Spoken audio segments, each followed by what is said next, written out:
In blockchain networks, gas fees power transactions and secure the system.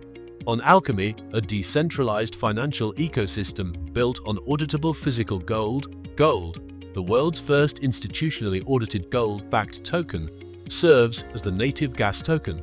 This introduces a unique burning mechanism that enhances gold's value and incentivizes long-term holding.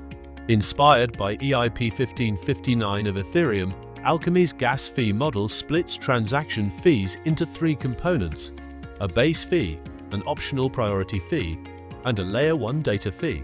The base fee, which varies based on network demand, is burned and permanently removed from circulation. This reduces gold's total supply, creating a deflationary effect. When base fees are burned, gold's supply falls below its physically vaulted gold reserves, creating an overbacking situation. To restore balance, the protocol remints gold and distributes it as yield to stakers. This rewards stakers as network adoption grows, providing a stable income stream and encouraging long-term holding.